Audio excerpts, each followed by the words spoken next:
Romans chapter 2 verse 5 to 6. But because of your stubbornness and your unrepentant heart, you are storing up wrath against yourself for the day of God's wrath. When his righteous judgment will be revealed, God will repay each person according to what they have done. Maligayang araw sa ating lahat. Ako si Alan Jalam Lumbang. Itong aking daily devotion para sa araw na ito. Ang tatalakayin natin paksa ay tungkol sa paghuhukom or judgment. So God's judgment refers to his holy and righteous response to sin. No? Ito isang tugon sa kasalanan. It's not arbitrary or cruel, but a necessary expression of his justice and holiness. No? So through scripture, God reveals that he cannot tolerate sin. He must deal with it. He is good.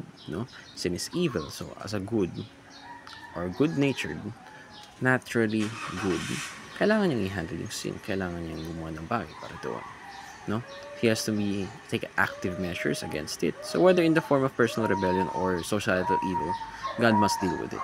His judgment is both present and future, sometimes seen in earthly consequences and ultimately revealed at final judgment. Yet in his mercy, God provided a way of escape through Christ, who, before the judgment, we deserve for the believer. Parang kumbaga, the mangyayaring final judgment sa atin na kumbaga nangyari na dapat para sa atin lang naman talaga, no? Na karampat lang na tayo maparusahan. Ang nangyari ay dahil naawa ang Diyos sa atin.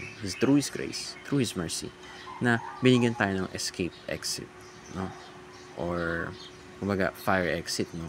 In a way for us to escape the pains of sin, o mga kailangan natin ma-accept na sakit dahil sa mga ginagawa natin kasalanan, sabihin natin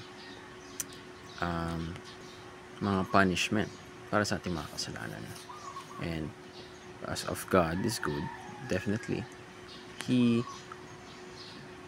will pay, or rather not pay the debt of sin. Rather, He will respond to sin. Kung sino man ang gumawa nun, kung gaano kalubha, yun ay babalik sa kung sino man ang gumawa. Okay? So, let us begin with the teachings. God is a righteous judge who cannot ignore sin. So, alam na natin na ang likas sa Panginoon, likas sa Diyos, na siya ay mabuti, na siya ay nagmamahal, siya ay grace, He has grace, He is merciful. At sa ganun mga bagay, kung mabuti nga ang Panginoon, kung lahat ng mga bagay na galing sa Panginoon ay mabuti, ganoon na rin na hindi niya kayang pahintulutan ang kasalanan na hanggang sa huli ito'y, sabihin natin, tuloy-tuloy pa rin, na hindi na tumitigil, no? So, makikita natin na gumawa siya ng paraan kung saan sa paghuhukom, lahat ng mga masama, lahat ng mga bagay na hindi kaaya-aya sa kanyang paningin, na hindi ayon sa kanyang original na intensyon, ay mawawala o either mabibigyan ng hatol sa paghuhukom, no? So, sunod, God's judgment deals with all sins and injustices. So, hindi lamang itong mga kasalanan na isip natin na hindi naman masyadong malubha, hindi naman ito masyadong grabe, sobra naman ginawa niya kasalanan, siya lang yung mahusgan.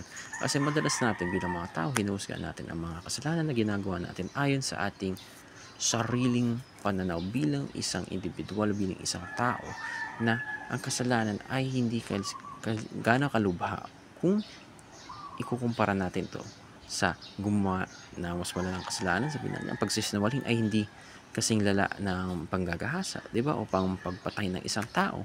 At sa ganun, we try to absolve ourselves of our sins. But God's judgment deals with all sins and injustices. Lahat yan. Lahat ng mga taong nakatakas, lahat ng gano'ng kaliit na kasalanan na hindi nakita ng ibang tao at hindi man, sabihin natin, ang katotohanan na hindi lumitaw o nagpakita sa liwanag, lahat ng mga bagay na yun ay mapamanagutan ng taong nagpasimulan ng kasalanan na iyon. So, all sin will be judged accordingly.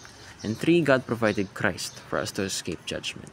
So, kagaya na sinabi natin kanina, o kagaya na sinabi ko kanina, na ang kasalanan ay hindi makakatakas. At ngunit tayo naman, ginawan pa tayo ng paraan. At madalas sa mga sinasabi natin challenge sa buhay natin, binibigyan talaga tayo ng escape plan ng Panginoon. Sa ganun, isa sa escape plan na binahagi sa atin sa buhay natin na Kumbaga, ang pinaka malaking bayay na na-receive natin ay ang buhay ng Panginoong Hesukristo na nabigay niya para sa atin sa cross, cross in the Calvary, no?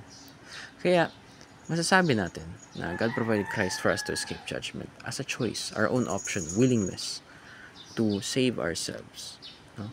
So God is good, and also God is merciful. God is graceful. God is very considerate of us, no? Mahal niya tayo nung kahit di pa natin siya mahal, at mahal niya tayo nung kahit wala tayong pakialam sa Kanya. At iyon ang katotohanan. Minahal niya ang mundong walang pakialam sa Kanya, at binigay pa niya ang pinakamahalaga para sa Kanya, at para sa mga taong walang pakialam sa Kanya. So, we have to put that into perspective, no? So, ayun lamang. Maligayang araw sa ating lahat at mabuhay.